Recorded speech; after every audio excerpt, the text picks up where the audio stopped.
Cyberbullying. Is it an actual serious problem in modern day society? What is cyberbullying? Through the Oxford Dictionary, it defines it as the use of electronic communication to bully a person, typically by sending messages of an intimidating or threatening nature. We also know that this also includes sending photos that may be compromising of an individual. But why does cyberbullying happen?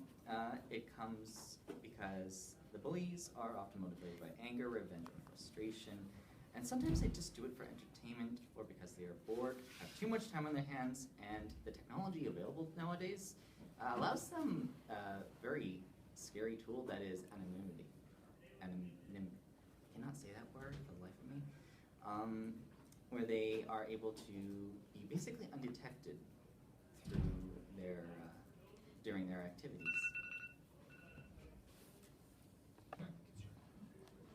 All right, back to you guys for your opening statement. Well, you're possibly a bit right with it, but I know that but cyberbullying can really affect a lot of people.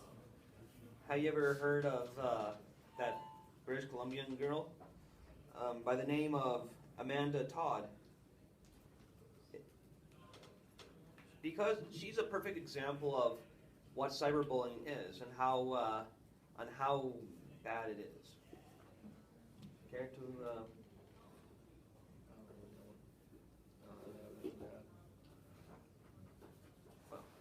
Okay. Amanda. Well, man, I think that could be saved for a different, saved for the statement. Okay, sounds good. Okay, so openings are done. Now your four statements. Back to you guys. Granted, there are disputes and small arguments, but it's not any different from getting in an argument in real life. Many of what people call cyberbullying is actually just someone trolling, and that is mostly found in games, not with people that actually know each other. And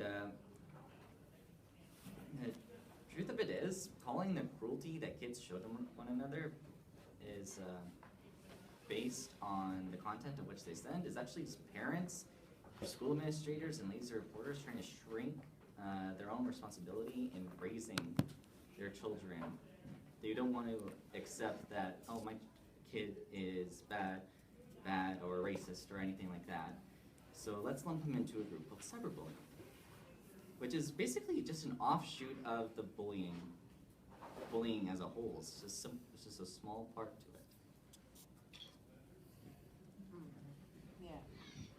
Opinions that is spoken through the text and media. Many people today state their articles and facts for us to believe if it's true or not, and which side to take on a subject that is stated online through cyberbullying.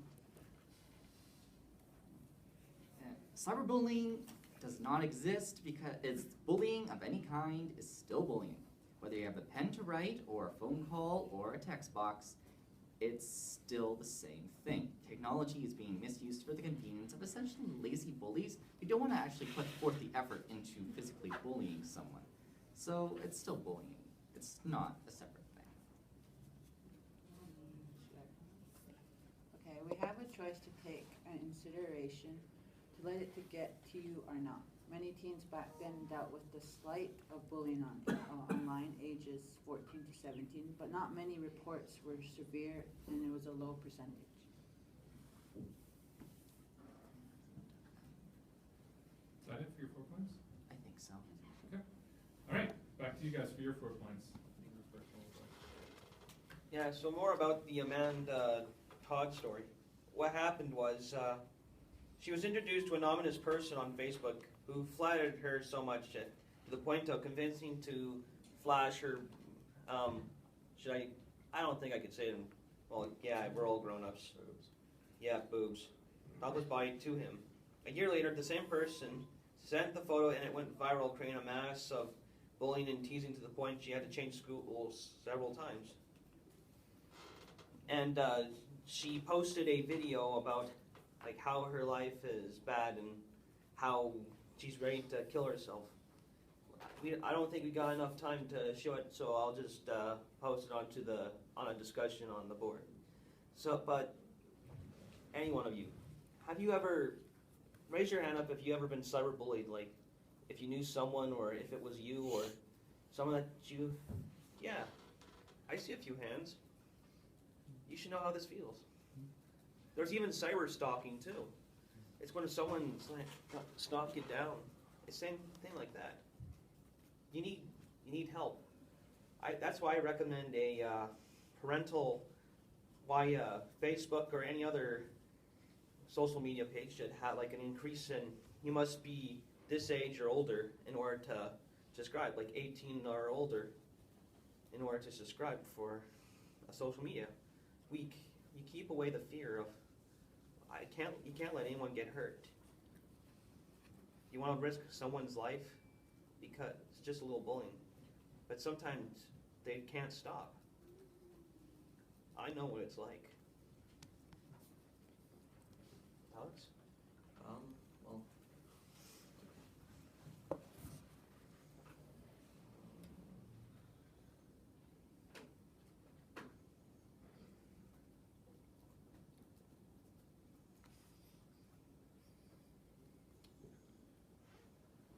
it is a thing, like, people do get affected by it, like, with the Amanda Todd thing, people do, like, didn't she kill herself?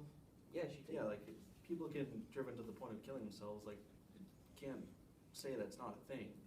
Like, it does happen, it's not like, I mean, it is another form of bullying, but it's, like, it's somehow worse, probably in a couple ways it is worse, because, with bullying, like regular bullying, you sometimes, I don't know, like, you know who's doing it, and you can tell someone, or if you really want to, you can extract your own revenge on them easily. But with cyberbullying, you can't really, because it's anonymous, and it's not so easy to track down people. Same thing with gaming. All right. So now we're into the open debate. So whenever you guys are ready. I like what you said about how cyberbullying is another form of bullying, but that in itself it's still bullying, and it's not really a distinction. It's still bullying at its very core. There is not really a distinction. And as for your suicide point, in a study done by the National Center of Educational Statistics that reports that only 6% of students in a grade 6 to 12 experience cyberbullying. And of that, only only 4% of that was purely cyberbullying. And in another study done in an article titled "Cyberbullying and Suicide: A Retrospective Analysis of 41 Cases," research examined internet reports of youth suicides where cyberbullying was implicated, and the study showed that 78% of adolescents who committed suicide were bullied both at school and online, and only 17% were targeted online only. However, other factors also included in this were mood disorders, depression symptoms, symptoms, and an additional 15%. So while cyberbullying is a factor, it's very small in its effects on teen suicide. Oh, yeah. Like I said, we have a choice to engage into it or not to engage into it. Today is now 2016, and many people have topics of their situation on anything around the world. And many have viewed their stories and stated their opinion on the perspective or disagree to agree. A lot of major things are happening to focus on, such as massacre in Paris, ISIS, and etc. That cyberbullying has no limit to compare to what's on social media, so basic, it does not matter if someone's feelings are hurt. And no. Yeah, but you kind of, but we want to decrease the number. There's been like 93% of people who have been on the internet, and most of them will be cyberbullies. We can't stop them. We have to be careful in what we read and do.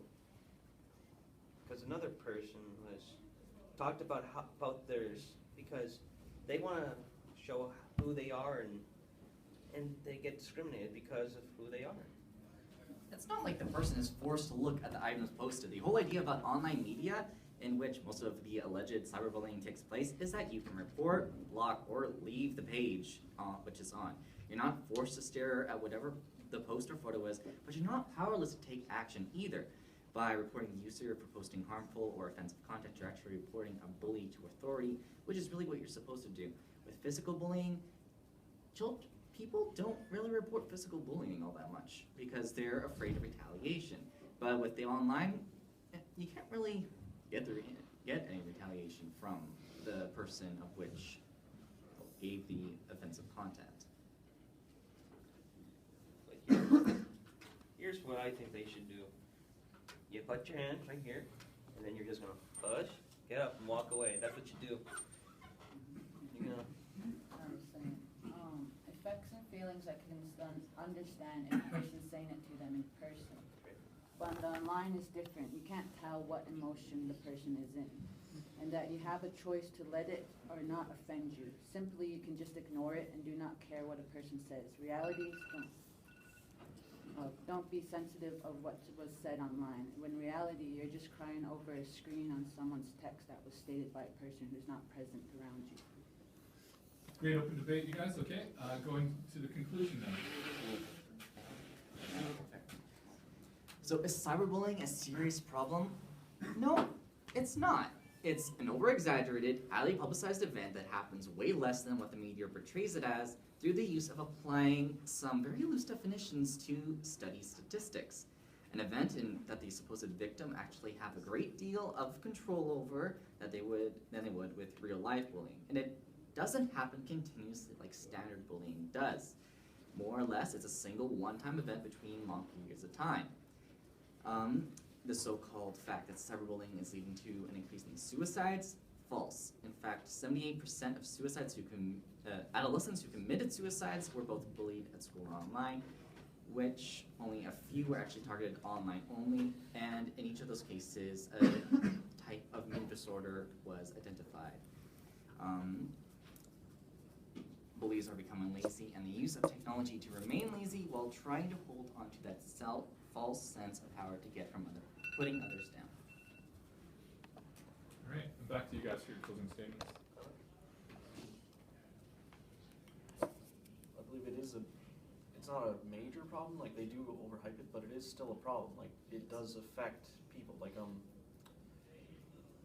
you said, people who have who did commit suicide or doing both or getting bullied both. It does take a part of it, like the cyberbullying. Yeah, people go too far when they bully, especially when they cyberbully. Like sometimes people don't know their limits online. They just keep going and going and going and get meaner, and they can't really judge how a person would react, and it just, Yeah. The person goes, he's right. Do I really exist? Do I really care? I don't. Maybe I'll be more happy when I'm not around anyone. All right, great debate, you guys.